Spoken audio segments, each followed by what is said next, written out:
This is a defense used to defend against mostly straight punches. This is not an effective defense against hooks unless they miss. In which case, if a hook misses you, you don't need to further put your opponent off balance. You just simply do it without the parry. You do the following moves without the parry in essence. Ultimately, bringing our back fist towards the face of the opponent, which will be exposed following an inward parry. And then we'll follow it up with something along the lines of a left hook to the body. And if that doesn't finish the opponent, then with a right hook to the head. You'll see what I mean in just a moment. So to do it slowly, to start off with, imagine your opponent's thrown a cross or a jab, depending on their dominant side. If it's coming from this side, it would be ultimately a jab. What you would do is you simply put them off balance, and I like to step in with it as well. So you catch the outside of the arm before it gets towards you, obviously your head, and you put them off balance with a step towards, and then you come in with a back fist here. You then bang, follow it with a left hook to the body. You can see pretty powerful. This bag weighs 50 kilograms, but it's all at the bottom of the bag, which means this bag's probably a little bit harder to hit over than obviously a 50 kilogram person.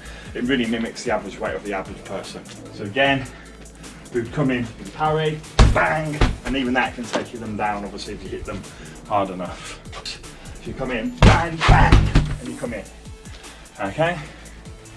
Let's say that hook either misses to the body, or it's not strong enough to take your opponent out, because obviously we want to try and make sure that we know as many follow-up punches as possible to finish your opponent. So you parry, come in, bang, and then what you would do from here, bang, like that. Then you would hold the opponent's head, bang, hit the body as much as you can. And depending on the rule set, you could then grab them, come in, and then do a hip throw, okay? Or cross buttocks throw.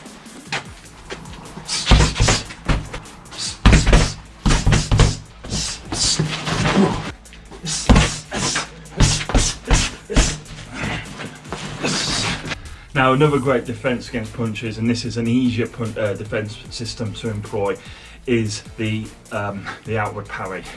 This is where you block the punch essentially by moving your deflecting arm outwards, and you would then follow it up immediately or concurrently with a counter coming from the opposite side.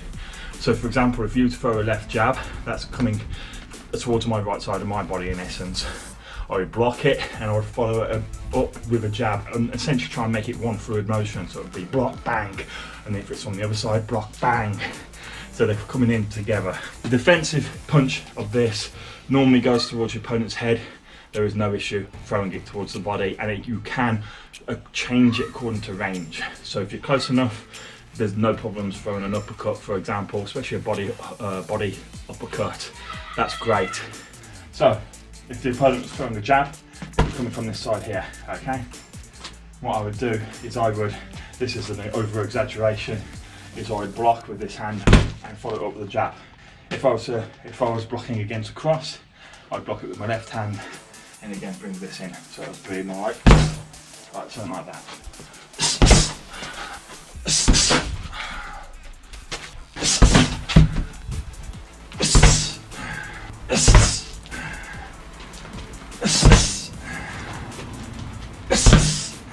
The true brilliance of this technique is that it's simple and easy to do, and you don't even have to do an exaggerated movement as I just did then. It can be simply, okay, or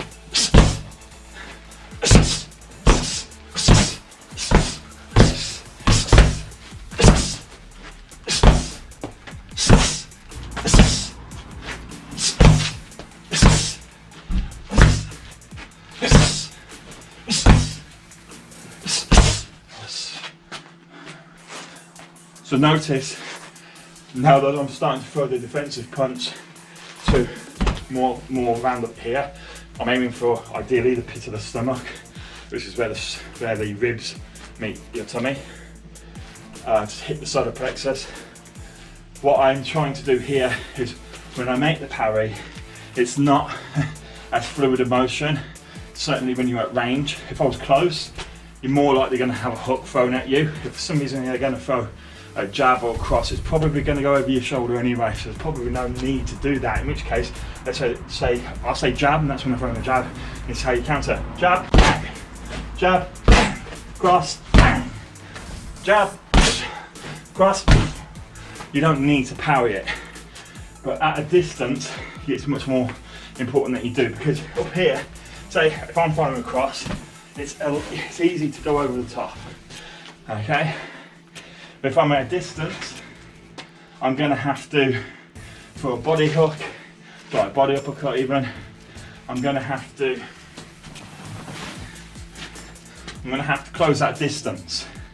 It's not a problem. So it would be bang, and you would step with your back foot, and obviously if it's coming from the right side, from a cross on their side, you would have to step into it like that. One of the problems with this is you do need a strong parry. If I do a recast parry as I'm going in, the punch is still going to come over into my jaw. So as you're doing it, you need to make sure that is strong, and you're kind of almost pushing the opponent. Imagine this as their arm, you're going like that, and you can see it's a lot harder to get through that. So you want a solid defence, so instead it should come in like this. As you can see, you can do a cheeky headbutt like I did then, and also. From range, it would be, and the punch is still coming from the opposite side. Okay, from the side.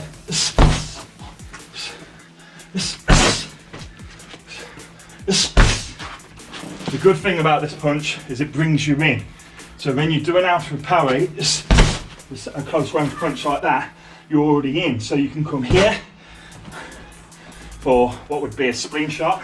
So if you go in here, you go like this, or you could vary it, and instead of coming low, if they brought their guard low, because you just hit them in back really powerfully in the stomach, you could go over the tops and hit them in the jaw. If you don't want to be in this position, once you've closed the distance, say they're trying to grab you, or they themselves are good infighters and you don't really fancy being up close, or let's say there's just some kind of disadvantage, it's easy to get away. In fact, I'll keep this head up from the wall to show you. It's easy to get out of the way. Once you're in here, you just go like that. You push them away in essence, and step back at the same time. So it's like that, you just push them away. If I do it without a wall behind it, you see the strength of it. And so stupid kids shut up.